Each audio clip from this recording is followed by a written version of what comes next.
Go ahead. Good afternoon, everyone. Welcome to our decisions lunch and learn. My name is Brandon Roberts.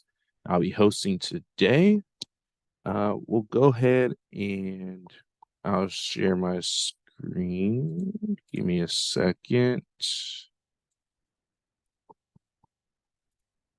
And we will start with let's see. We'll start with our first pre-submitted question from Manal. She had a question. Is it possible if you can show how to create a quick filter on dashboard to search a list? I followed a project provided on the decisions documentation example filter. However, it does not work for my project even after following exactly. Okay, so running a filter on a dashboard. Um, if you want to come off of mute, but is there a reason that uh we're using a filter on a report? Does this need to be pre-filtered, or is this something that is just is there a reason why we're not just using the built-in filtering that's on the report itself? Oh, but null isn't on. Okay. So then we we'll go into that in a bit. There was another question. Adrian, do you know who this other question that you posted was from? There's a best practice. They're asking for a best practice on how to deal with the relationship between database entities. Okay, that's from Alex. Okay. So with database entities, I believe they normally come with a ID already configured, like an entity ID when a resource is created from that. Mm-hmm. With that data entity, that's normally what we would use as for like a foreign key. And so like on your child entries, you can include a field, say, we'll just use this. No, that's not the one. Child test. Say in this case, I have case entity and I have a child that needs to relate to that case entity. We could give it a field called maybe like parent ID or however we want to call it. Case ID may also work, but we would create an ID field for that. And then what we would do from like the mapping, however we're determining we want to create these child entities, we would then just map in the case entity ID or the parent folder entity ID that way. So It's the this other way is around. Sorry. It is the other way around. okay. I am creating the the table that will need to be referenced maybe in a case. Mhm. Okay. Okay. So it'd be the same thing though. You would include like a field for that particular item. Now, if that child is already a part of the structure, I believe, like say I have this case data, and then I grab see child child test. Okay. So what we're doing now is we're passing a whole reference to Mhm. another, right? That is in another table, the child test table, Right. correct? And what will happen is there should be a field that gets generated within this parent case that should be for that child. Let's let this finish converting. Okay. Or compiling, I should say. So then if I come here, C2, where's this under? Should be under, let me just search lunch. Oh, what's the namespace for this? Lunch and learns, LNL case. Okay.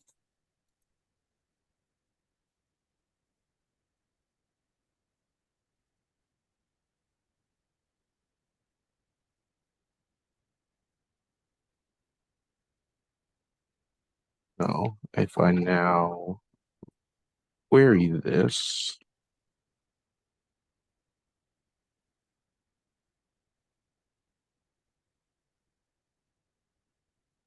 see.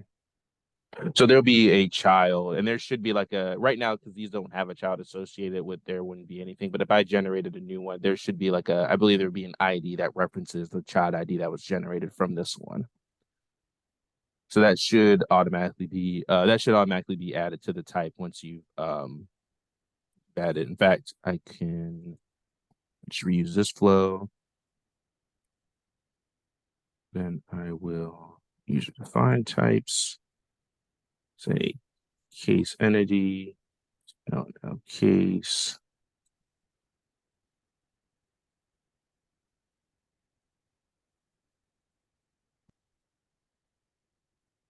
Data build data. Oh, just give it trial testing.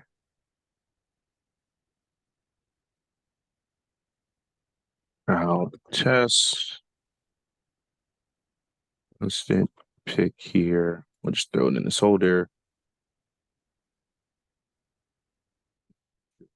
24.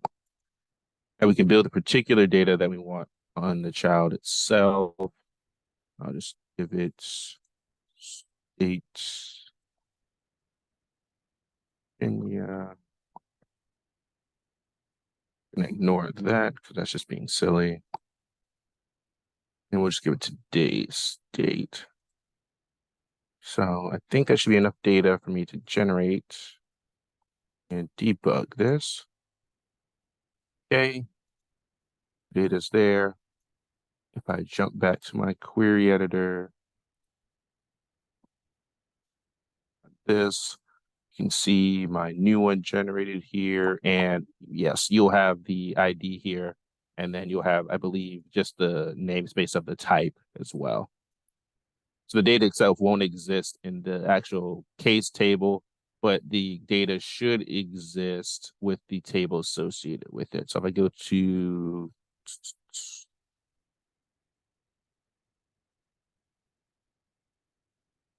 lunch and learn child test.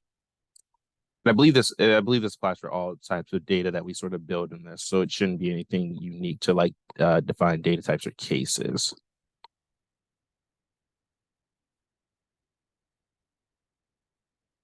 Copy that ID real quick just to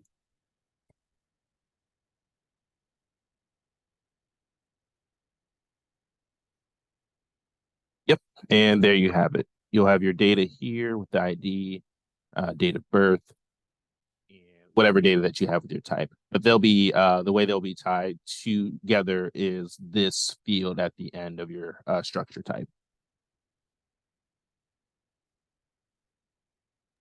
Answering my question, the best practice is not to create in your child table any type of primary key that is used as a foreign key, because when you define in the referencing table, in this case, the lunch and learn LNL case, Mm-hmm. you reference to the child table, that is enough. Decisions hides all the complexity of doing the joins effectively and gets me the data, right?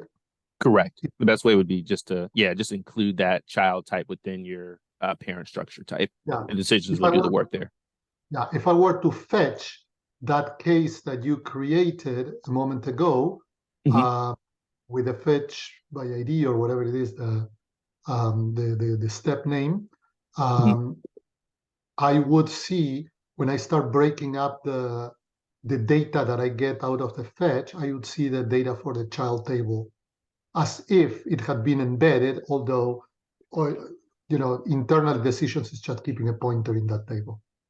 It's just pointing to. So if you needed to say, I want to fetch all the data, I want to fetch all the child data associated with the case. Let me think. Does it? I don't think it tracks that. So if I want to get the child data,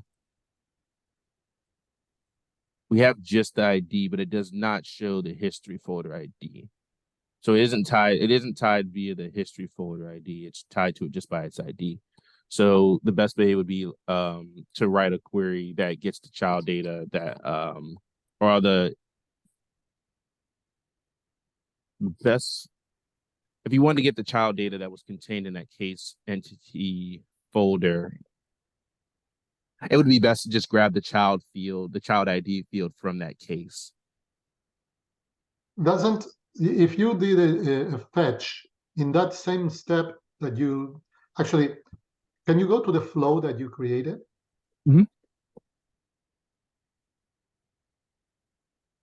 It's this one.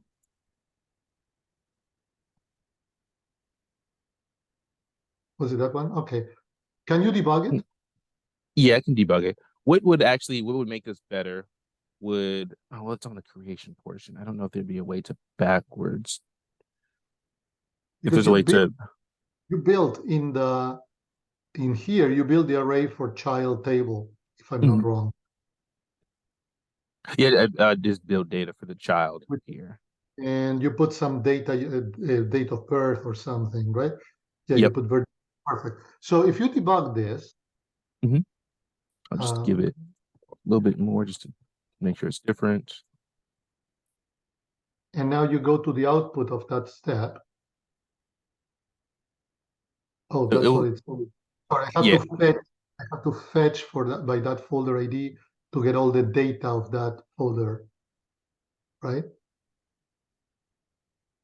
there may need to be an additional update because I don't think this actually stores the folder ID here. So it ties the child data to the case itself, but it doesn't child like backwards. You couldn't it right now. It wouldn't be able to say you wouldn't be able to fetch like the child data based on the case ID. If you come back to the data here, this is the child data. So we have the child ID, but there isn't a reference, I believe, to the its parent case on this actual table. So we'd probably have to add an additional update we probably have to add an additional step here to update the child so that the parent ID is then associated with it. Mm, I have a funny feeling that if I added a step right after this to fetch the case that you just created, it Mhm. will bring the child and pass this folder ID as, you know, the parameter to fetch. It will bring the child data that you put in it. Right. This is the case entity, right? And so the idea would be like the child would live within the case. So I would think that the case entity would then should be saved to like the entity folder ID, which we can then link to the child, like the child data that's located in this entity folder. Okay. I don't want to monopolize the meeting. I will try this on my own, but I see what you did. Thank you. Mhm. See, we have another question in the chat from Daryl Robinson. I have a form that has a data repeater on it. In the form, enter a zip code that pulls a list. Once you select an item from the list, the data repeater should populate with the address info from the structure. Oops, lost my place. Once you select an item from the list, the data repeater should populate with the address info from the structure mapped to the data repeater. I'm having trouble getting the repeater to populate. Okay. Let's see. I'll just create a flow and just sort of work this process. So data repeater example. So Daryl, the selection that you're making, or the list that you're doing it from, are you selecting the list for like is the zip code list from like a drop down? No, so I enter the zip code in a text box, Mhm. and then once I enter into a text box, it pre-fills. Basically, I have a label on a form that's mapped to a flow that pulls a list of entities, Mhm. businesses, and then once I select one of those businesses, the data repeater should pull all the address info for the businesses and what a business is associated with it, and my repeater's not pulling in. I've created the repeater on the form. I have the text box in the repeater. I mapped it to the source, but Mhm. I'm still not getting any info in my repeater. How are you getting the data to populate? Are you using like a an active form flow? Yeah, active form flow. Okay. What is the trigger on that form flow? Right now, oh yeah, it's the selection. So what I did is I set it to the selection of. It's called the entity list. So once the selection is changed in the entity list, it should populate the data repeater. Okay. So let me see if I can build something real quick.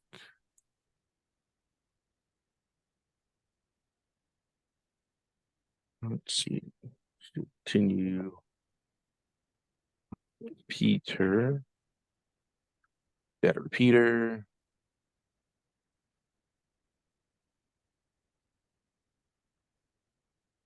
Create a new oh,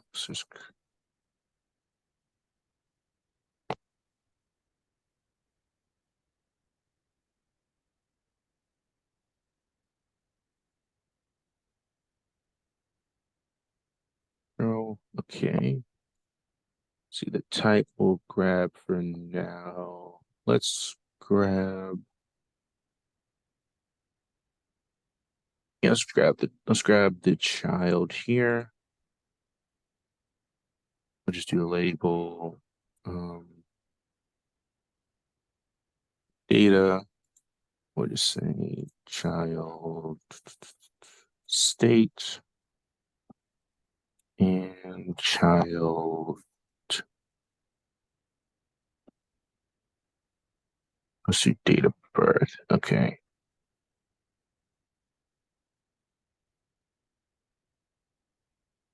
Actually, do I need to be specific on the date of birth? I think I do. Oh no, cool.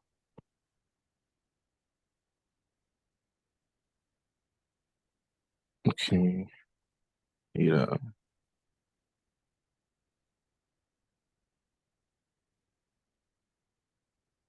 Say child data.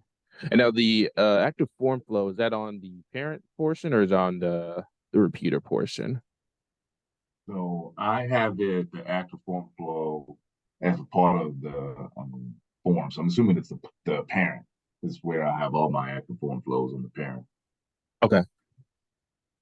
Okay, so then we'll just say um say child ID. So I'll type in the ID and then this should give me this should up so this should give me the updated data I need here. So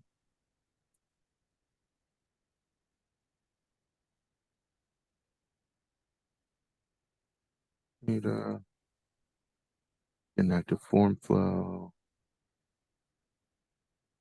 get child data.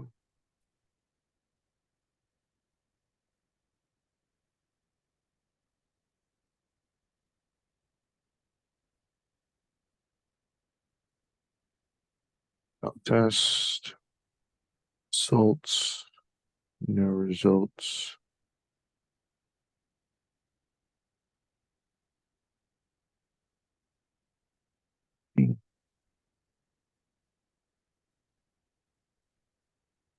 And we get form data.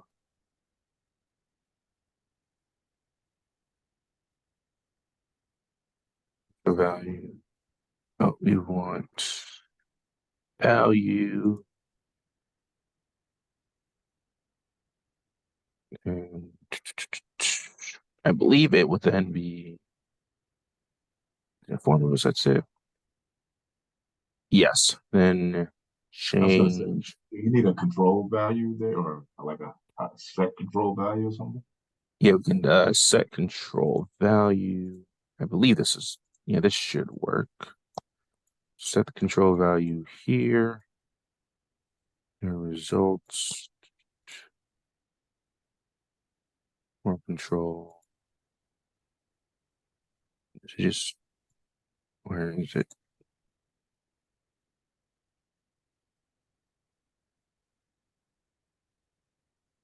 Leave that. We don't need to have it selected or that.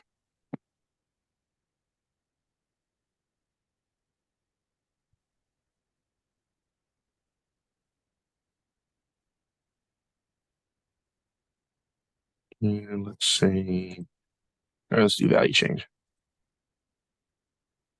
Say that.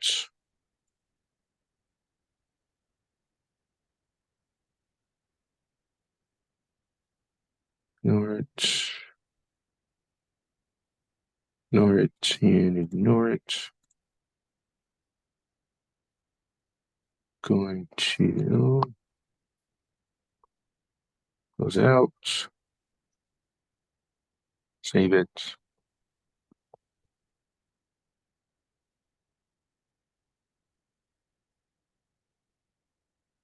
Okay, get that ID. Okay, it works now. Okay, that gives me what I've typed in. So then if I switch it to this one, yes. So this is the intended behavior we're getting right, or what we want to see, correct? So we type in our data, then we update our data based on what's selected, correct? Yeah, so ideally, yeah. I'm not actually going to update the list. So on mine, I'm just using the repeater as a display. I'm just going to display it. So like in your example here, it would just be displaying Virginia and the date of birth. Mhm. And if I selected, I have a list, but if you had a list there and you say I selected another ID, it should populate another state and another date of birth. Does that Would make it sense? so it would add it to this list of items? It would what my repeater should be doing is just pulling it from the structure and showing it. So Okay. it's not actually adding or removing. It's kind of just showing it on a form, if that makes sense. Okay. What steps are you using in your active form flow? Because let's be related to active form flow. Okay, let me back out. Okay, let's do this. So in my form flow, same ones. I have fetch entity and I'm fetching my structure is called the entity lookup info using the zip code as a fetch tool, Mhm. press criteria, and then searching by I'm actually zip code is the input, so it's searching by the zip code to get the entity locations, and then I just use a value set value control value for the data repeater. Now, can I And go back to your set control value step? Can you click on that step there for me? yeah, you want to see the actual Yeah, mappings or just the yeah. inputs? Let's see. So the components, the data repeater. Can I see the mappings actually? Yeah, let me jump into the flow.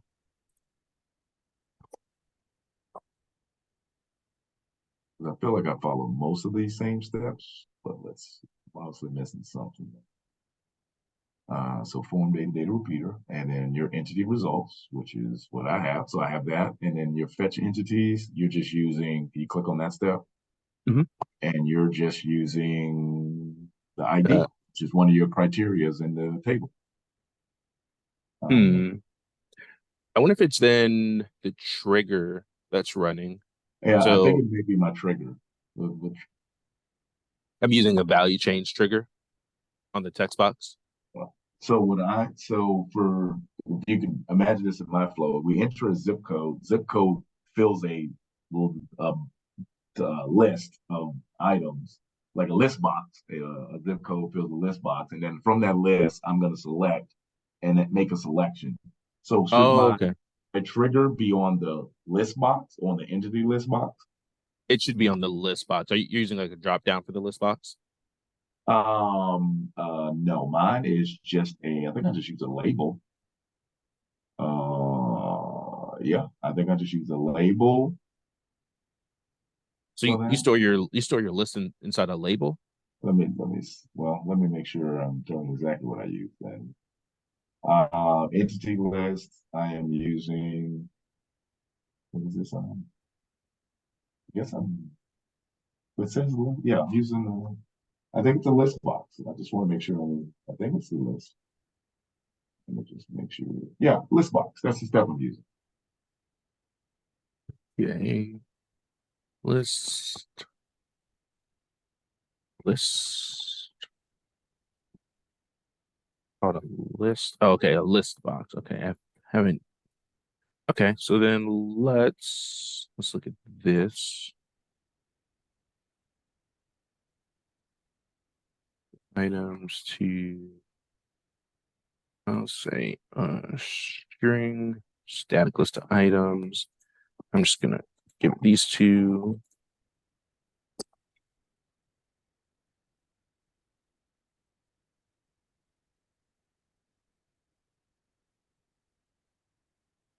So if And I don't do static list of items, because static list will pull what's in the box. But it probably will answer my question. Let me have you do this first. Never mind. this may not list box single select. Okay. Selected list item.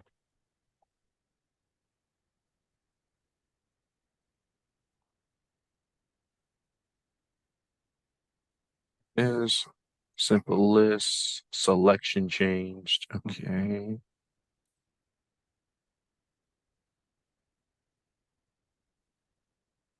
And so then I need to also update this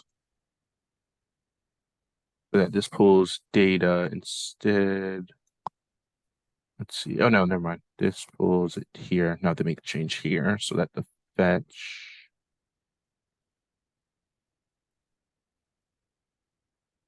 selected item.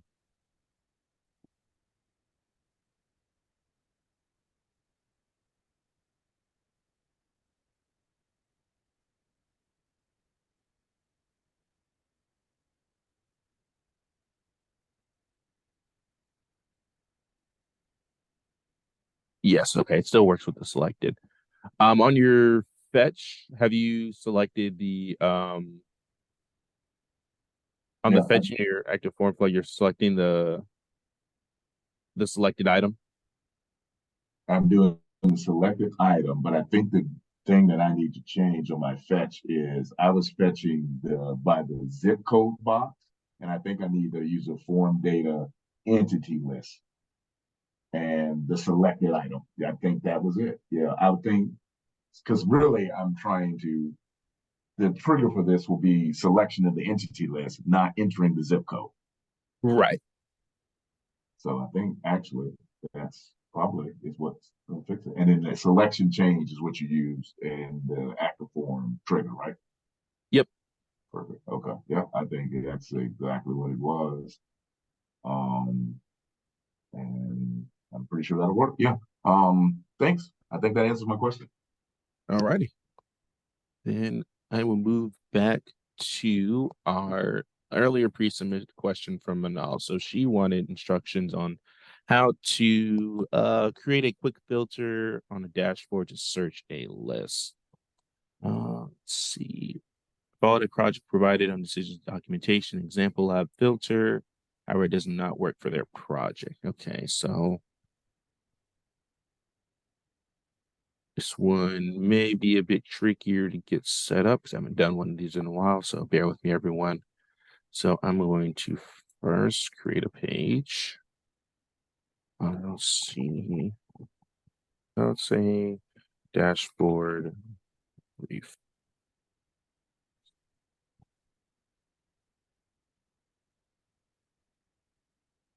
Okay, so first we will choose get report. Report viewer, say here, and then second report viewer. So let's say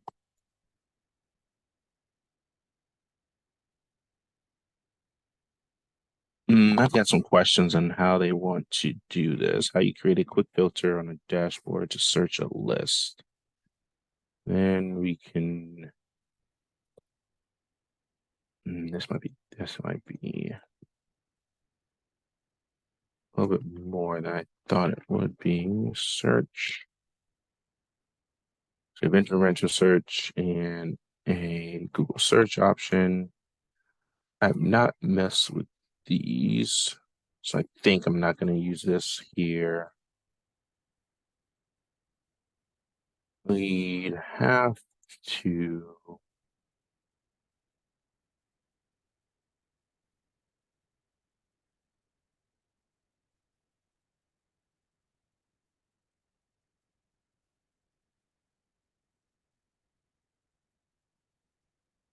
Well, in this case, I think it might be better to, instead of just building this out, I'm going to grab that example, see if I can find this example real quick.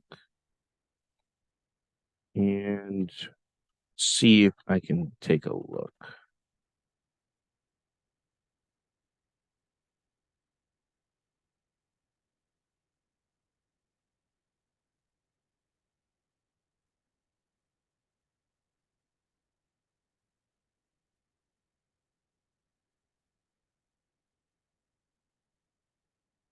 Filter report on page. This is the example. Sally does have a good point. I can just use that. I will take your advice, good sir, and I will use a run flow run part.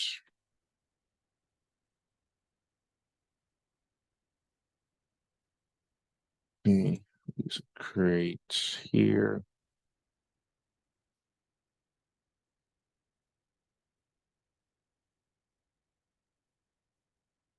Port, let's call our page, let's call it port filter page un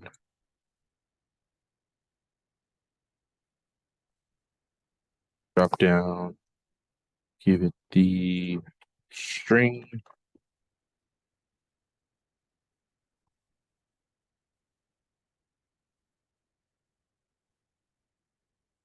Actually, no, I don't want to do that.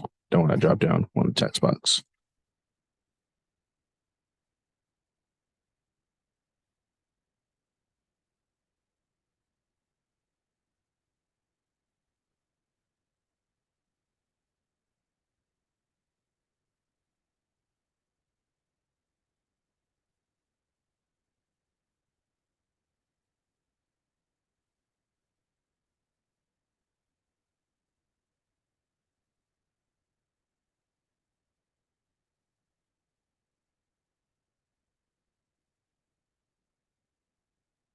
Right. Save and close it. Okay. And we'll just delete one of these reports because we only need one. This existing portless filtering. Okay. Now we take the filter here, and I believe the filter.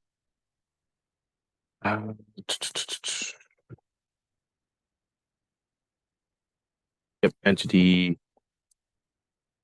field filters, and we'll do an email address filter. Email address contains here, type value from, let's get right from other ports, I believe.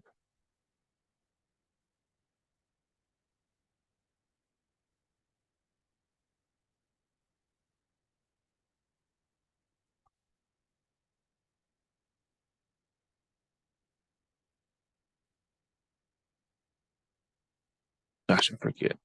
I haven't messed with this in a while. The values from other reports.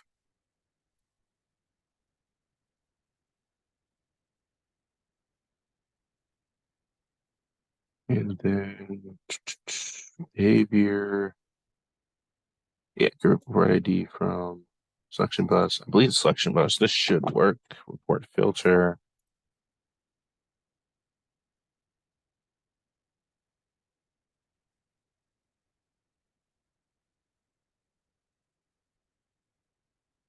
You know what? I might have. I'm gonna test this real quick, but I may have missed a step. Go to lunch and learns. See.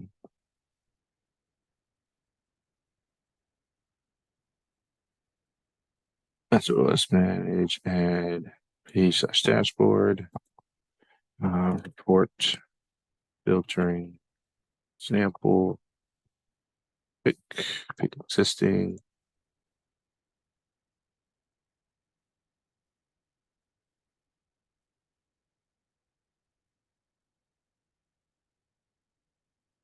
I'm just saying test.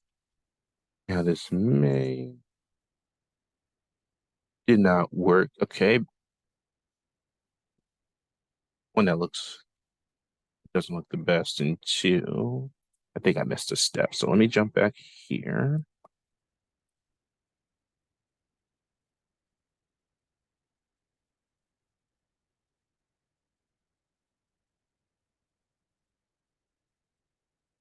That the page. Where's the parameter?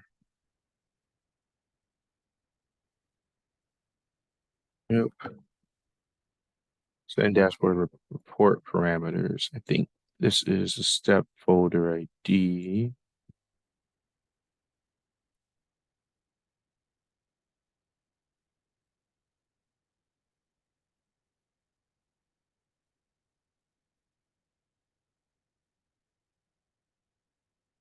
And report parameter. Um,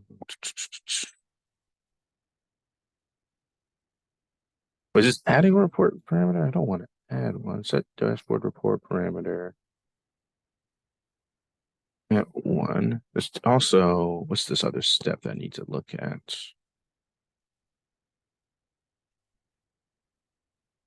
Let's see. Oh, no, this is set dashboard report parameters. Where else do I need to set this?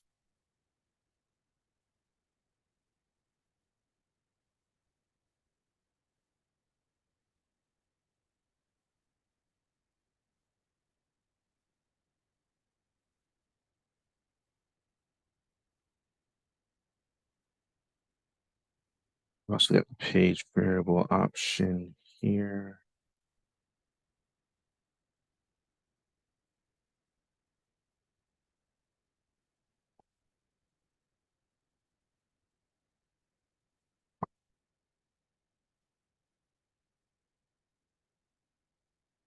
Oh gosh, this is, let's see.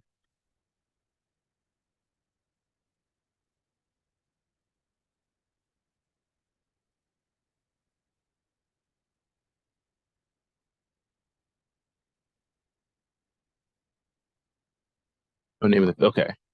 That's what it was. Let me, I think this will work. If I report filter page, what was this? Nope, didn't mean to do that. Email address contains, that's right.